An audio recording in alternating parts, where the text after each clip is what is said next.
Hello everyone, so another video here. Based on the last video, I was asked a lot of questions in regards to a 6-month break clause, and I left a lot of things sort of open to interpretation. I was bombarded with calls, so I thought, let me not tease about it. I'll give you the answers to the things like why a 6-month break clause is silly, and some of the things I alluded to in the last video. If you haven't seen that, maybe go check it out. Bear with me because it is going to get advanced, but I'm going to just do a little bit of a recap / intro for those who haven't got a clue what I'm talking about. So we're on the subject of rent to rent. What that means is I'll rent a house from a landlord, and let's say I pay him £1,000 rent and I pay £500 bills. I might charge someone else £2,000 for the house for the month, and I'll keep £500 as profit. Let's just say that's pretty much what goes on, yeah? Now, the contracts that we use for these sorts of agreements, there's all sorts of contracts that all sorts of mentors out there give, and a lot of them leave a lot to be desired, to be honest, to be polite about it.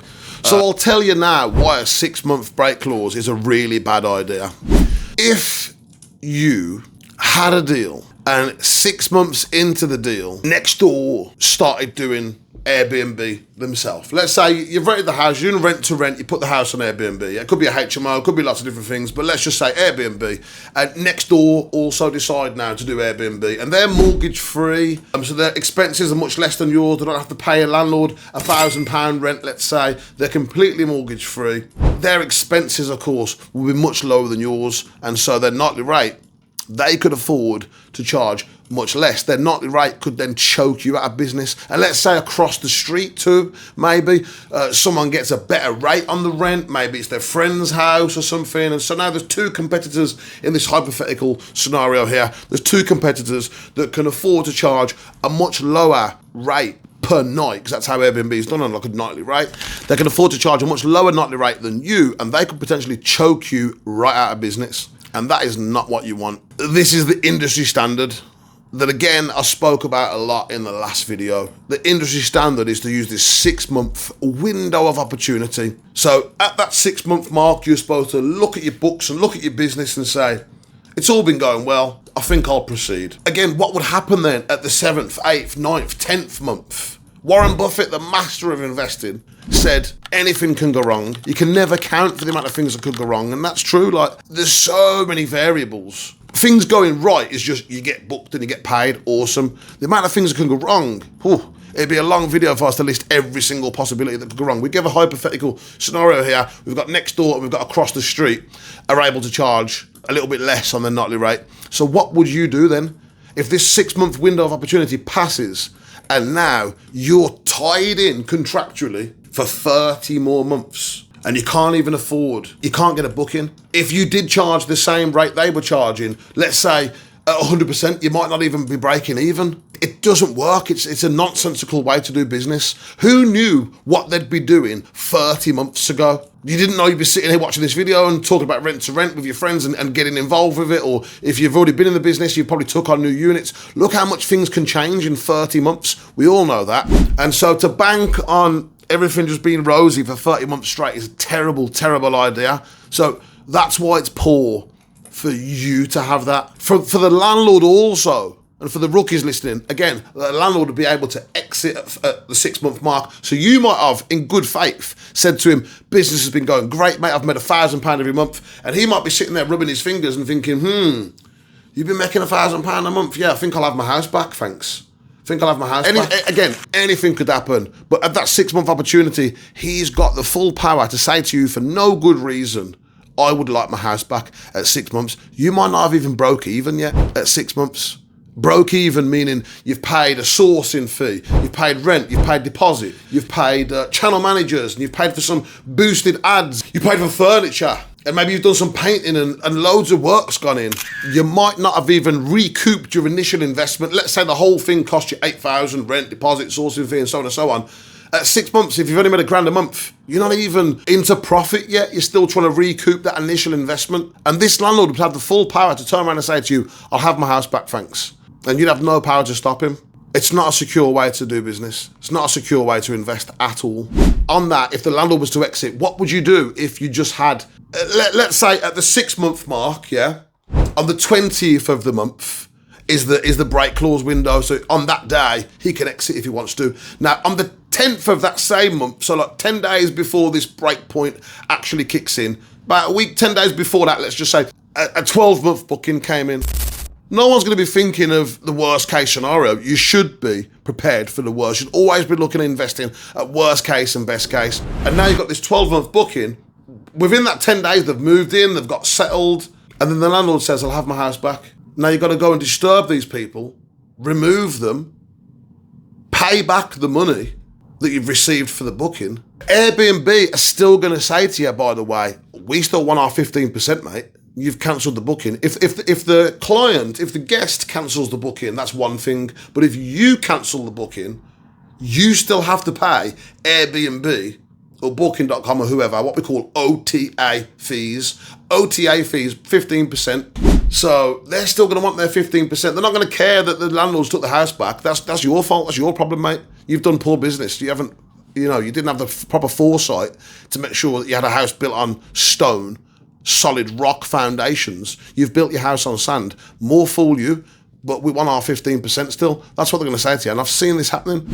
What would you do? Ask your mentors, what should you do if you get a 12-month booking come in right before the break clause is about to kick in? Should you accept it? Should you decline it? Decline a 12-month booking? Ooh, I don't know about that. And so I think it's a poor way to do business. And very early on, I discovered a new way of doing things, a much better, much more secure, much more flexible way of doing things. And that I'm not going to say in a video. If you want to know what I do to have more security, more stability, and to actually know that I'm secure for the 3 years, then you're going to have to call me.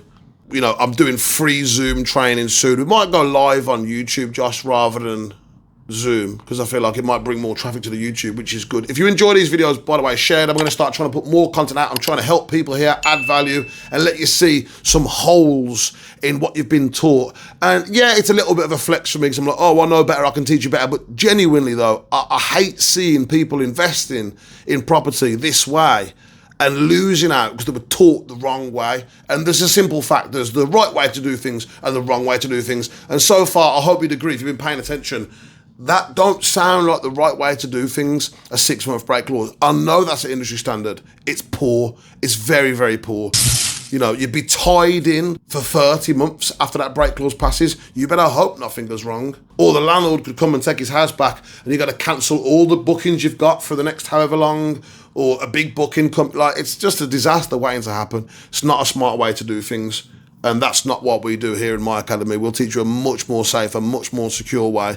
Not only is our curriculum better, not only are our contracts better, not only are our due diligence tactics better, AirDNA. How can AirDNA tell you what your nightly rate's going to be without looking at the house and saying, well, this is a luxury place or this is a crack den? You can't just make up. And I'll tell you something, when I've looked on there, it usually tells you the nightly rate far too high for what we'd agree. So yeah, it'd make it easier to sell deals. To say to people, oh, well, look, AirDNA says that. I'm not making it up. This is what it says here. We don't do that. We're much more conservative and much more careful. Do your DD manually.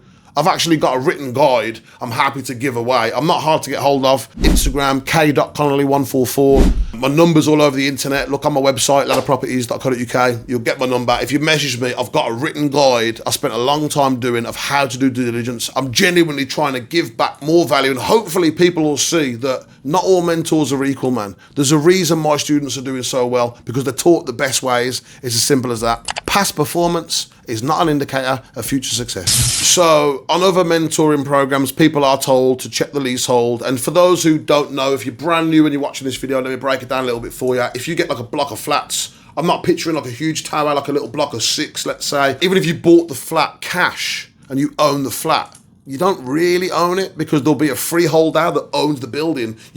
Each person owns the individual flats, but then like the car park and the corridors in between the apartments and the door and the grounds, people pay a thing called a service charge or ground rent, and that goes to the freeholder. Now they're on about scrapping that soon, this leasehold. So the freeholder, I always picture him as sitting on top of the block. I don't know why, I'm very visual with my thoughts. This freeholder sits on top of the block and all the individual landlords own their flats, yeah? Under a leasehold, what's called a leasehold. That is something that King Charles has been about doing away with, which would be a good thing, to be honest, because at the moment, if you buy a flat, it's a terrible investment, to be honest. They don't appreciate it very well, and you're subject to somebody else's terms I suppose. So it's not really very fair. So I hope they do get rid of that for people who've invested in flats. How that's going to go, I don't know. Perhaps I'll make a video about it for those who are interested. It's finalised. I wouldn't expect them to be in a rush with that though. Anyway, people are taught typically to check leasehold restrictions. Yeah, I've explained what leasehold means. Checking the leasehold is another poor thing, especially when you're dealing with estate agents. I've seen them lie and tell people in writing that, yep, it's fine, there's no restrictions, and then 2 months later they're kicking them out saying, sorry, there's restrictions. So again, I've got a way to protect you to stop that from happening to you, but from other programs, you're not being even told that it can change. Check the leasehold. First of all, when we're trying to sell our services to a landlord, the last thing we want to do is make them jump through hoops and go and read documents. Oh, can you go dig out that paperwork somewhere and check this, that, and the other for me? We're supposed to give them a hands-free, hands-off experience, not make them go and do admin and read contracts and paperwork. People don't really typically want to do that. You better do that if you want to be a business owner. I know those other courses teach passive income. It's nonsense. It's not passive income. It's very hard work. You're going to be a business owner. No one else is going to do it. You need to do it. You need to know the best ways to do it. And if you do it well, it's highly, highly lucrative. Highly lucrative. So if you had a party, like, you're 9 months in and someone had a party at the house, which sometimes it's very hard to prevent. There are measures you can take. But let's say one slipped through the cracks or something went wrong, or they just don't like the look of your guests. They could change the leasehold and you're out. What are you going to do then? Call your mentors and ask them, what should you do then? And when they don't have the answer for you, call me and I'll get you right. Let me tell you, any of my students could do this. And I'm so confident in my training, I'll put one of my students up against your so-called mentors and my students would beat them. Because either you don't know that leasehold restrictions can change, in which case my students know better, or you're just not telling your students that. Either way, it's not good enough. It's a subpar service that these other academies and these other mentors are giving you. You should know things like this, and I know that you don't, and it's a terrible thing. Leasehold can change. Mortgages can change too. I'm going to try and make this as concise as possible now. Let's say someone did a refinance on their house 10 years ago, and they're just about to finish paying it off. This current refinance that they've done will permit you to do Airbnb. Yep. You're in the house, everything's going well, and then 4 months in, they finish paying for the refinance, and they do a whole nother refinance. And now the new mortgage company says, no, we don't want that, single let only. They're going to come to you and say, you got to go. And then what would you do? Why have you not been prepared for these things? What would you do when the leasehold changes? What would you do when the mortgage changes? What would you do if you had a 12-month booking come in right on the 6-month break clause? I hope this is making sense. It should be really ringing alarm bells here. Another thing I commonly see is repairs. For example, when we do rent these properties from the landlords, from the owners, we're responsible for certain maintenance, yeah? But things like a boiler's quite expensive. And so that would still remain the landlord's responsibility.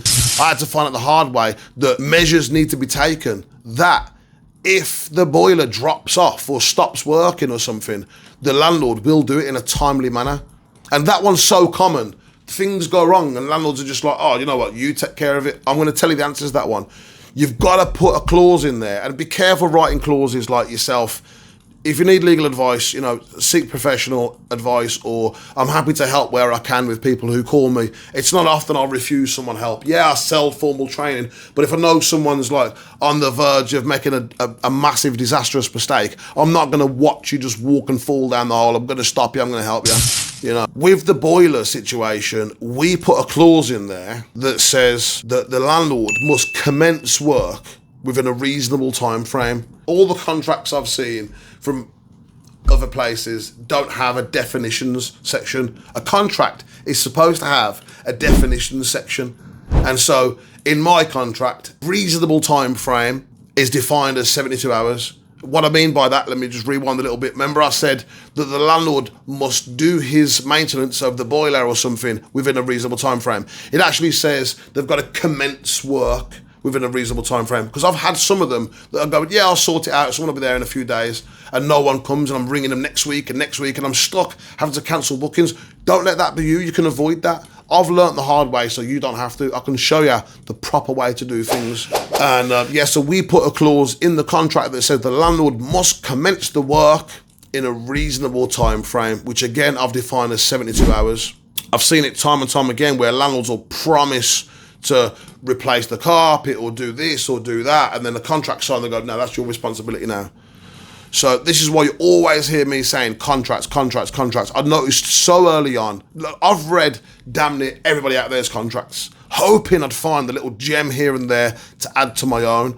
And I've just been shocked. I went from laughing, oh, my contract's so much better, this is pathetic, to like actually kind of upset that people are paying thousands of pounds for this. And this is the foundation of your business. I know most of you haven't even read the contract that you were given. I know you haven't, because there'd be uproar. Take it out and read it. I know some of it's hard to understand, but read through it and see the nonsense that's in there. There's so many contradictions and stuff. It doesn't make sense, man. It doesn't make sense. I joke with my students on the course. I say, congratulations, you've all now pretty much got a bachelor's in contract law, because I'm able to sum it up so nicely that they understand all the implications of contracts and lawsuits and all sorts of procedures and processes that I believe are necessary for business.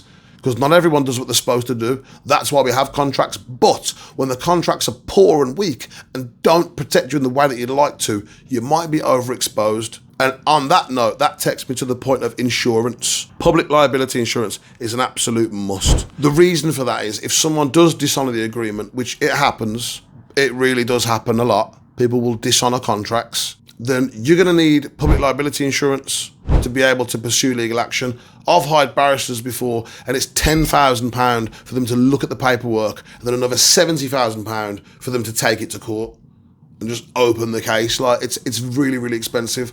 But if you've got the correct public liability insurance, you're covered by those guys. But when I say the correct public liability insurance, what I mean by that is if your contract says you're a property manager, but your contract that you've signed with the landlord says you're leasing, they can refuse to cover you. Let's say your insurance says management, your contract says leasing, and something goes wrong. Things can go wrong. And something goes wrong, they might refuse to cover you for your legal cover. They might refuse to cover you. So you've got to make sure if your contract says management, your insurance says management. If your contract says leasing, your insurance says leasing. I feel like these things are super important to know because, again, things can go wrong. There's no point teaching people, oh, passive income. Yeah, I'll help you sell course spaces. Do you want to learn passive income? Who wouldn't like to learn passive income? I don't believe in that. It's not been very passive for me the last few years. It's been tremendous hard work, but tremendously lucrative too. So it's worth it. It's absolutely worth it. It's fantastic stuff, but it's not passive. And as well as teaching the lie of passive income, I feel like it's a disservice not to warn people what can go wrong. I'll teach you what to do, but I'll also teach you what not to do, which I think is massively important. Otherwise, you're going to fall to obstacles and stumbling blocks along the way that I could have prevented you from falling to. You know, it's as simple as that. And I really wonder why nobody else mentions these things. These are quite rudimentary things. If you've been in the business for a little while, you'll see I make massive efforts to contact so many people and keep my network strong. And I ask them, how's business, what's been going on? And I hear stories so frequently that these sorts of things I'm mentioning have been the reason something has gone wrong for them. A 6-month break clause, the leasehold has changed, landlord refuses to do the repairs, I didn't have the right insurance, the mortgage has changed, and so on and so on. And it can be an absolute disaster. So I feel like it's a massive disservice not to warn people for that. It's a massive disservice not to warn people that these sorts of things can go wrong. And I feel like if you want to learn more and you can't afford formal training, what I did in the early days to get myself more knowledge was I expanded my network and just spoke to a lot of people all day. Half my day would be doing business and half my day would be just networking and speaking to people. And I feel like that's something I don't really promote as much as I should. The network of my community for all my graduates is very, very powerful. Very, very powerful. When a guy's staging a unit and 10 students come up and help him turn the house around in 24 hours and all that sort of stuff, it's massively supportive. It's a beautiful thing. But, if you don't have that or you're not in a position right now to become part of that, you can grow your own network by just outreaching to people. Just be polite, don't be shy. Business is business. I've had a guy today I messaged who just blocked me straight away. I'm like, what the fuck? We're in a group chat together. I'm reaching out to say, how's business? And, I can see, I've got his number saved from somewhere. I don't even know. Probably met him at one of the other events I used to go to. And I've messaged him and just boom, blocked. I'm like, okay. Like, network is super important. Don't be shy, man. Reach out to people. Because I admire people who are doing outreach and getting amongst it. Some people are going to be like, why are you messaging me? Where'd you get my number? Whatever. Just forget about them. As I say to all my students, and I'll say this in closing now, I feel like life and business is a beautiful field with, you know, trees and flowers and animals and streams. Whatever you picture as beautiful, I picture a beautiful scene in nature, and there's a cow pat right there. And some people will admire this and ignore that, and some people get fixated on just, oh, who's done that? Who's going to clean that up? And focusing on the shit in the field. As I say, don't focus on the shit in the field. Be positive. Put your best foot forward. Hopefully not into that. And do good business. Now, I'm going to say this, and I mean this. Anyone who knows me well knows I mean this. Like, obviously, yeah, I offer formal training. If you can't afford it or you're just unsure or something, that's fine. But don't make obvious mistakes that I can help you with. Whether you're a student of mine or not, I will still help. If you reach out to me, if you contact me or any of my guys, we will help you. We're always about adding value, which is another key principle of business, adding value. We're here for anyone that needs help. Thanks for your time.